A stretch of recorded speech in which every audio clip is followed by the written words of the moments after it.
When you read about lovers holding hands, playing and laughing together, when you watch movies about lovers in blissful moments, sitting and gisting in the moonlight, having a heart-to-heart talk, dancing together, going on a date, and making out in a pool. When you see lots of social media posts of happy moments where lovers send and receive surprise gifts and having big birthday celebrations. When you see posts on marriage proposals and expensive weddings. When you see lovers around you visiting amazing places, having fun, having video calls, hugging and comforting each other, playing in the snow. You get this feeling that love is beautiful and perfect. You feel that there is someone out there, someone special for you, who can make you feel complete. And you hope that one day you will experience such degree of romance and satisfying love life. After a while, you sink into your own reality and you realize that love isn't that blissful as you imagined.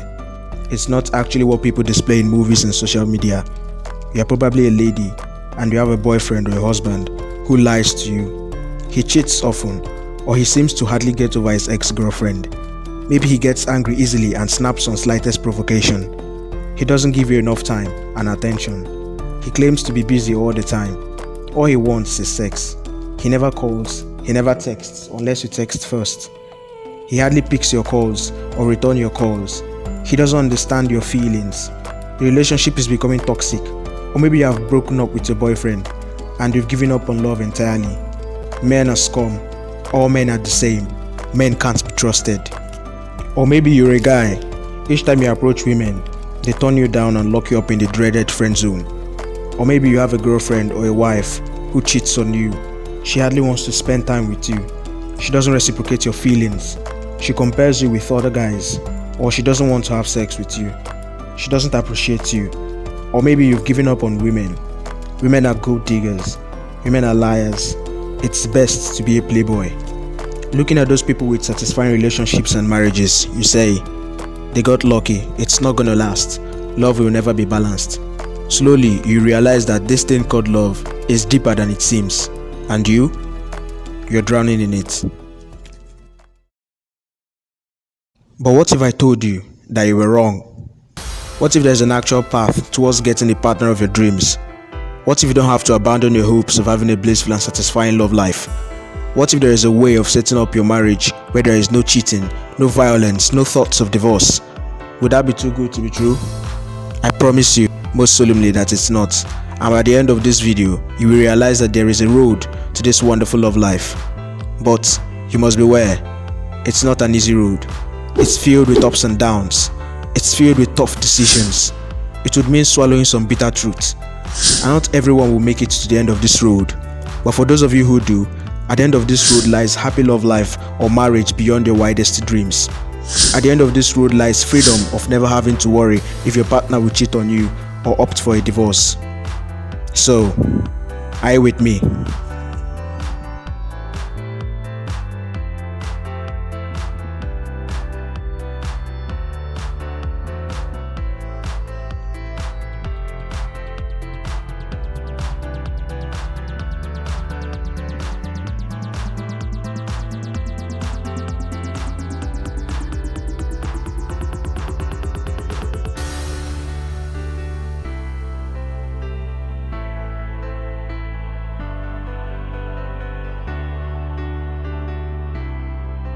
Stay with me.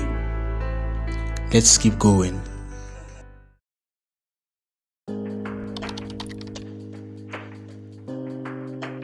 What are your thoughts about love, dates, and marriage? Is it an opportunity to love and be loved? Is it a chance to find someone who fills up a void inside you and who makes you feel complete?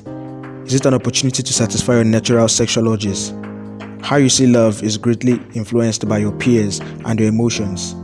When you associate more with people who are apparently happy with their relationships and partners, you are liable to have positive but sometimes unrealistic expectations of dating.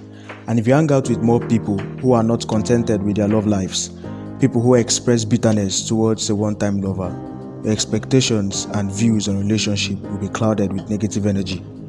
For social media, it makes you prone to social proof, which is our tendency to think and act as others around us think and act.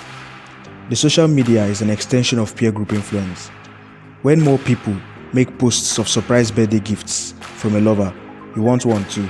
When people make posts of going on a vacation with their partners, you feel left out, especially when you are not dating yet.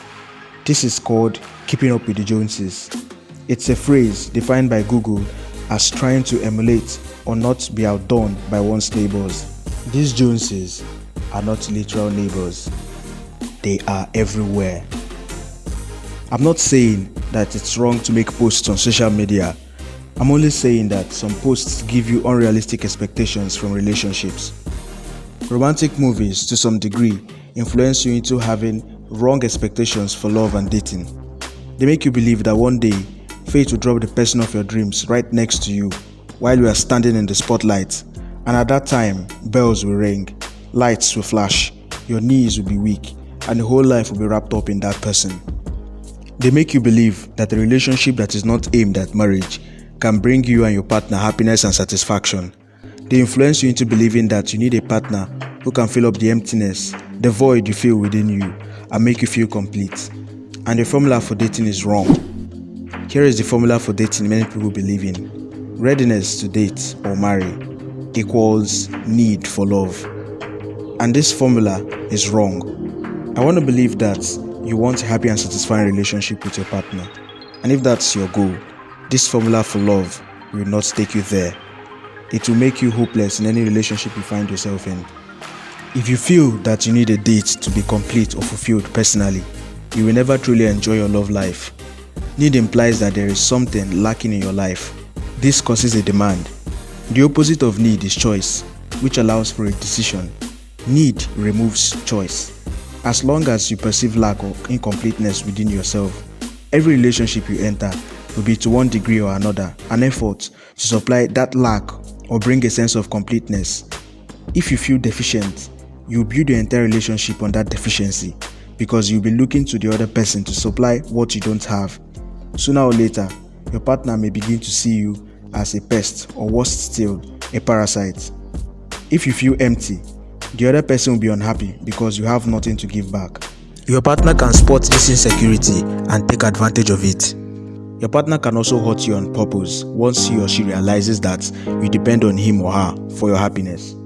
And if your partner also feels incomplete, none of you can give much because each of you are focusing on what you lack, which you hope to find in each other. The both of you will live in constant insecurity because each of you are expecting to supply the other's lack, and none of you know how long this will continue. The relationship will only last as long as either of you feel it is satisfying your need or compensating for your deficiencies.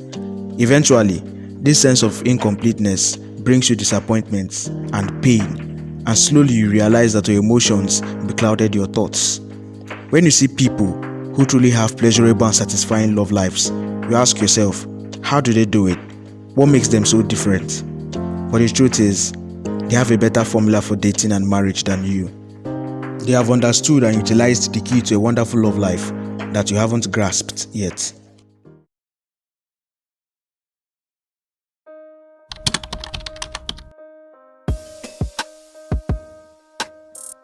Get this very clearly.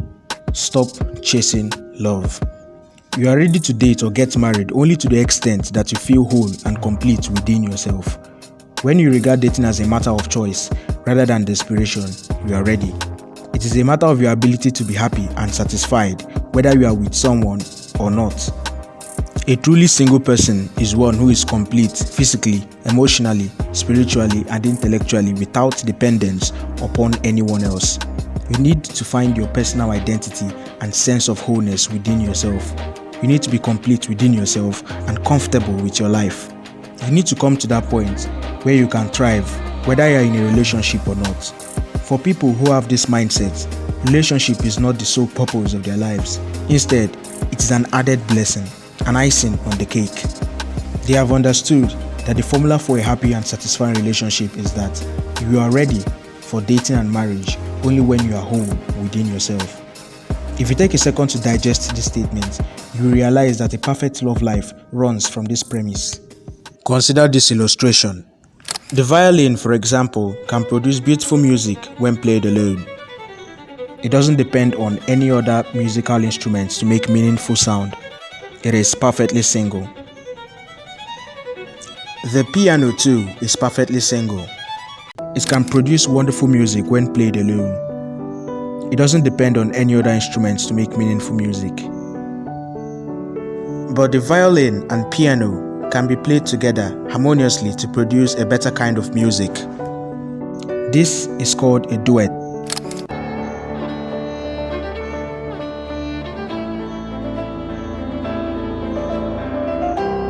Just like the violin and piano, you must become complete in yourself and be able to give your life a meaning on your own, and view your potential partner as someone you can work with to create something bigger, a family, and not as someone who will give your life a meaning. You need to have a healthy self-concept. When you feel inferior or you know self-hatred, you will have problems in your relationship. If you want to enjoy any relationship, you must understand that you must get to a state of being totally whole, unique, and complete, with the knowledge that you don't need anyone to complete you. If you don't know who you are, how do you think you will find yourself with someone else? When you think you can't exist without someone, when you think you can't cope without someone, if someone leaves your life, your world is crumbled, then that is addictive dependency or emotional addiction. Instead of being addicted to a substance, you are addicted to a person. We know the cliche, love your neighbor as you love yourself. How can you love someone and relate properly with that person when you don't love yourself? A relationship is as good as what the individuals involved bring to it. So how can I become complete in myself, I hear you ask? Always remember, if you do not love yourself, you will look to someone else to make up for that absence of love. You will expect from that person more than he or she can possibly give in order to compensate for what you lack within yourself. Learn to grow in your own roots. Have your focus of motivation and control within yourself rather than in other people. Whole people are self-motivated, internally directed, comfortable with themselves, and rooted firmly enough to stand strong and confident in the value they live by, even if at times they seem to be standing alone.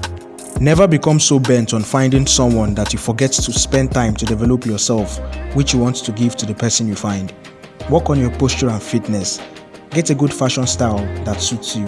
Discover your purpose in life, your life's task, why you were born, and work towards living that fulfilled life. Maximize all the potential within you. Have a vision, set goals, and make plans for your life. Work on your social attributes, your communication skill, and your confidence. When you are alone and enjoy it, you are a self-confident and self-aware person. You are well adjusted, not needing other people's approval to feel good about yourself. It means that you have your act together and are ready for a deeper relationship. You have discovered and accepted who you are and can truly give and share yourself with others. There are a few more things I want to add to this. Did you know that if a relationship is not aimed at marriage from the start, you are just having fun? One of you will certainly show more love than the other. It's never going to be balanced. You shouldn't expect much commitment or anything serious from your partner. If your relationship is casual, your partner has the right to cheat on you.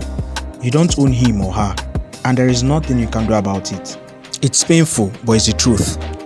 So, if you want to enjoy your love life, always define your relationship from the start. Both you and your partner must agree on what you want out of that relationship. Finally, adopt the abundance mindset. Fate has not specifically designed one person for you.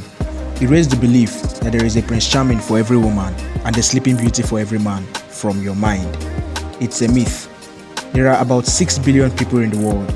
If there is only one person in 6 billion who is right for you, what is the likelihood that two of you will ever meet each other? In reality, there are thousands or millions of people in the world who are potential mates for you because of the similarities in personality, character, values, and interests to your own. For instance, if you're a lady living in Toronto, Canada, and they want a man who has these 4 qualities: he is financially stable, he has common values and interests with you, he has stunning personalities, which includes him being kind and caring, he has a good height, and is good looking. Don't you know that there are hundreds of men with those qualities in Toronto, Canada? And if you consider the whole of Canada, there are thousands, if not millions, of this kind of man. No single person is ever born and assigned those qualities exclusively. Therefore, you have options. Even if you marry Mr. Right, you will certainly see others along the way who would also have been perfect for you. They may even appear to be better suited for you than your spouse. This is one of the problems behind the divorce rates in our society. People marry the perfect person in quote, expecting life now to be grand and glorious and enchanting. Once the new wears off and reality sets in, many couples become dissatisfied because reality does not live up to their expectations. One or both of them may meet someone new who seems to be just what they have been looking for. An affair starts, a divorce follows, and off they go, looking for the fairy tale again. Marrying the one quote suitable person doesn't mean all the others will disappear. No matter how much you love your partner, no matter how devoted you are to him or her, you will keep meeting others who attract you. This is natural, normal, and inevitable. How you deal with this reality will in large measure determine whether you will experience marital success or failure. Once you know that there are many suitable people for you to marry, not just one, you will not be surprised by the attraction you feel towards someone else. Now you know you have options. Expand your horizon. While you focus on your ambitions and other highly fulfilling areas of your life, maximize these opportunities to meet new people. The good men and women are not scarce. They're out there around you. Go and meet them. You can't meet a suitable life partner if you don't associate and socialize with people. Increase your chances of finding more stable partners by meeting people, getting to know them. Relying on fate is like hoping to get rich playing the lottery. If you are still studying for a degree or master's, associate with your course-mates, attend your career conferences and conventions, meet new people, exchange contacts. In your church, do the same. Associate with your neighbors, know their names, have conversations with people, give sincere compliments only when necessary. Exchange contacts, be kind to people. Then, along the line, you can begin the selective processes, filtering out the people who are less suitable for deep relationships with you. Keep doing this, narrowing your selective process down the funnel until you find someone you can date. Scarcity mindset makes you settle for less. If you believe that there are not many good people out there, you'll invest much in the first person you meet, even if he is far from the right one. Abundance makes you a chooser. This abundance mindset is best done before marriage. After marriage, the abundance mindset will prevent you from being overwhelmed by other suitable partners you come across. You should stay committed to your marriage if you want it to last. Wait, so that's it? Just have a healthy self-love will make my love life perfect? We are all humans and emotional beings. We all feel empty to some degree and we need to search for someone to fill up the void. Our true love, stop. You are going back to your old ways of thinking. True love always starts with you. Love yourself first.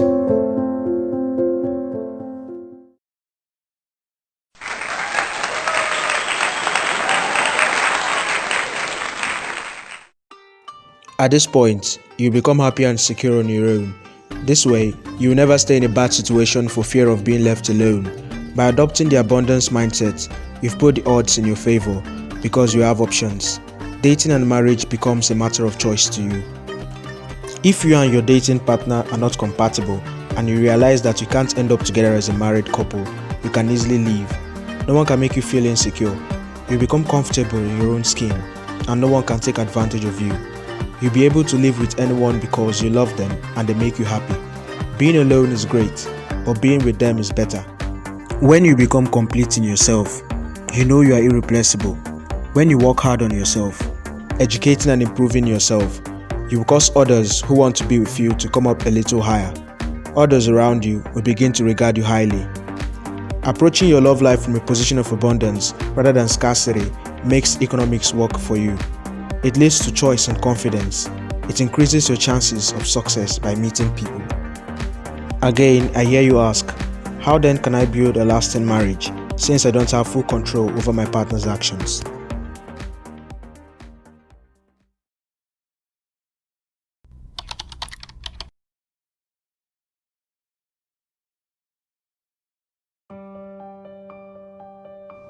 According to a survey of 191 CDFA professionals from across North America, the three leading causes of divorce are basic incompatibility, 43%, infidelity, 28%, and money issues, 22%.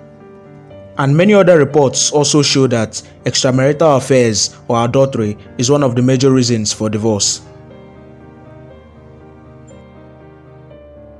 The issue of incompatibility can be avoided before marriage by knowing your spouse personally before marriage.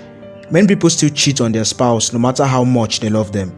But then, how can I prevent infidelity from my partner's end, you ask? And I want to answer your question with a question. Do you really think mutual love alone is strong enough to hold your marriage till the end? Numerous studies have shown that religion increases marriage satisfaction, quality, and longevity. More so, there are people who belong to a religion and genuinely practice what they profess. For instance, within Christianity, some people truly have the fear and love of God, that they have submitted their will to the will of God. They will forfeit every urge to do something against the standards of God, no matter the cost. Yes, they will have the natural tendency to cheat because they are humans. But because they know that adultery is wrong before God and they fear God more than they love their spouse, they will never cheat. In this case, the religious belief for people like this is something stronger and deeper than love, which sustains their marriages. If a lasting marriage where divorce is not an option is your goal, then you have to deepen your closeness with God. Take your faith seriously and get married to a person who shares your values with you.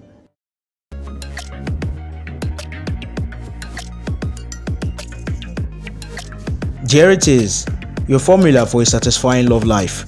I know I left out a lot of details in this video. The topics of love, dating, engagement, and marriage are too broad for me to cover in a single video like this.